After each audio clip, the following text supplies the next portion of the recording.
Welcome to the Ravens Rundown by Chat Sports. Tyler Jones here with you. Appreciate you joining us. Coming up on today's show, we are going to be talking about ESPN and Pro Football Focus's free agency predictions for your Baltimore Ravens. Who is going to end up in a Baltimore Ravens uniform in 2023? We'll let you know what the experts had to say in just a few moments from right now. Before we do, folks, let's open up with your chance to be the GM here on the Ravens Rundown. If you were Eric DeCosta, who is a player that should sign with the Baltimore Ravens? Who would you like to see in a Ravens uniform in 2023? Here's your chance to weigh in and tell us in the comment section below. We'll get started with today's show.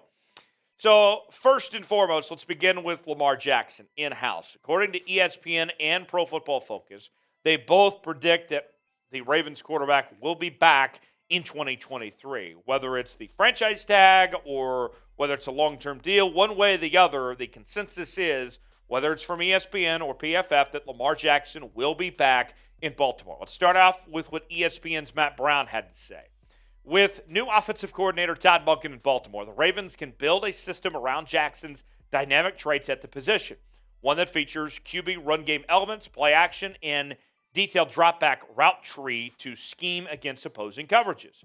The franchise tag should be a starting point to securing Jackson on a multi-year contract after Jackson totaled 2,242 passing yards and 742 rushing yards before missing the final 6 games of the 2022 season with a knee injury. So that's from Matt Brown there, that a franchise tag to start and then a long-term deal to follow afterwards. Here's what PFF had to say. Whether it's signing Jackson via the franchise tag or a multi-year deal, the Ravens arguably have too much committed to the rest of this team to start over at the quarterback position.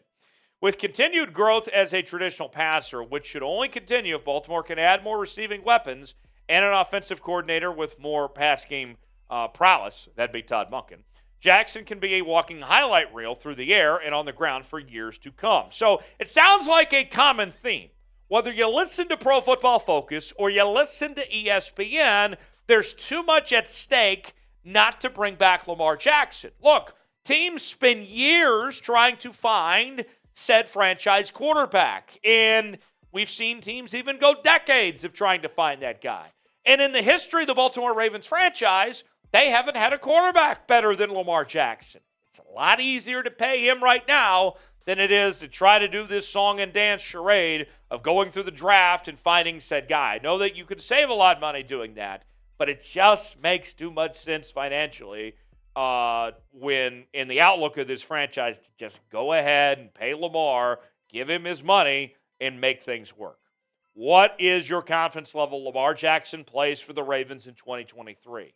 I think it's still pretty high, although we've heard rumblings that the trade talks, the trade discussion is as high as it's ever been. I understand that. But at the end of the day, there's too much at stake for the Ravens to let Lamar go. I think he still comes back. What say you? This is our pinned comment today. You might get an ad break. If so, take advantage of it. Scale it for me, 1 through 100. Your confidence level Lamar plays for the Ravens in 2023. Next up, let's go to the free agent market, and that's where we find New England Patriots cornerback Jonathan Jones. As Pro Football Focus has suggested, that the Ravens could bring in one of the top corners from Bill Belichick's defense. Here is what PFF had to say about the idea of bringing Jones to Baltimore. The Ravens are among the teams that rival Jones's current team, the New England Patriots, in their pursuit of Swiss Army knife defensive backs. And here we have Jones bringing his inside-outside flexibility to Baltimore.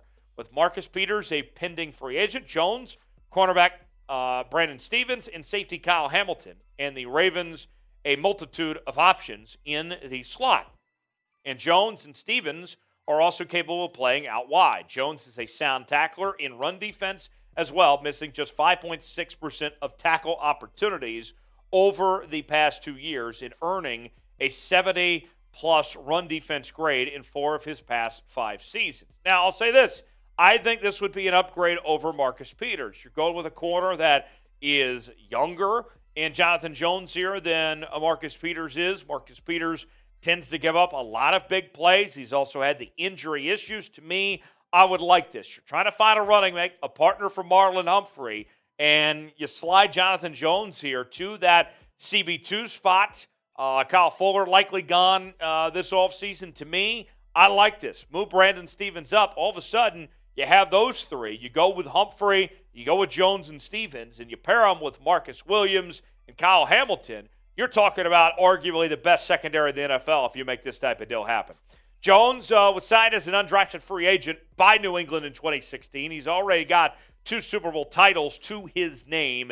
In his career stats, looking at a guy who's had 330 tackles, 2.5 sacks, 8 forced fumbles, 2 fumble recoveries, 44 passes defended, and 11 interceptions. A really good athlete in his own right, Jonathan Jones is. So, should the Ravens sign Jonathan Jones? What do you think about that possibility? If you think they should, type Y for yes. If not, type in for no. Let me know in the comments section. Should the Ravens sign or pass on Jonathan Jones? Next up, let's talk about Cleveland Browns defensive end Jadeveon Clowney. ESPN is suggesting that the Ravens sign the big fella from Cleveland. Here is what Matt Brown had to say. I'm putting Clowney with Baltimore as a 1-year deal. I like the fit as a rotational sub-package defender in Mike McDonald's defense. While his production declined in 2022, 2 sacks, Clowney still has the physical tools of a straight-line power rusher who can win defined one-on-ones and set a hard edge against the run out of the Ravens' multiple fronts. So, to me, that sounds very interesting. Jadeveon Clowney, that's spicy, right? That, I feel, has the makings of a guy that belongs in a Ravens uniform. When you look at the Ravens greats of yesteryear, Jadeveon Clowney feels like a Baltimore Raven, feels like the mantra of the Ravens. And you look at this team, when it comes to the defensive line and finding those edge rushers, Jadeveon Clowney could slide right in to a role with this Ravens team. Jason Pierre-Paul, of course, a free agent. Justin Houston, a free agent. Jadeveon Clowney, I think, still has a lot left in the tank at this point in time. You don't have to go too far when he was a first-round pick, number 1 overall in 2014. I think we still all remember the highlight reel he had at South Carolina against Michigan. 3-time Pro Bowler. Most recent one was back in 2018. His career statistics include 320 tackles, 43 sacks, 13 forced fumbles, 8 fumble recoveries, 23 passes defended, and 1 career interception. So, Jadeveon Clowney to Baltimore, I like that idea. I like that possibility for this Ravens team. 1-year deal, and see where things go from there. What say you? Should the Ravens sign Jadeveon Clowney? If you think they should, type S for sign. If not, type P for pass. Do you agree with ESPN's idea here that Jadeveon Clowney should be a Raven? Let us know in the comment section below. Folks, we are covering the Baltimore Ravens all offseason long with the latest happenings in your favorite team, news and rumors, trades, free agency. We're counting down the draft and more. This is the place to be. We are closing in on 9,000 subscribers on the channel, but we need your help to get there. So, here's what I'm willing to do. If we reach 9,000 subscribers, I'm going to take 9 shots on air of alcohol. It's going to be crazy, but we got to get there first. So, do your part. Subscribe to the channel, turn on notifications so you never miss a moment. YouTube.com/RavensTV. Let's have a few drinks to celebrate 9K in subs. Let's talk about DJ Chark now. If you recall earlier in the week here on the channel, he was already linked to the possibility of joining the Baltimore Ravens. Now, ESPN is suggesting that the Ravens should sign the Detroit Lions wide receiver. And to me, this is one that makes a lot of sense. A young receiver with a lot of potential. He's a big guy. I like this possibility. Let's see more of what ESPN had to say about this possibility of signing DJ Chark.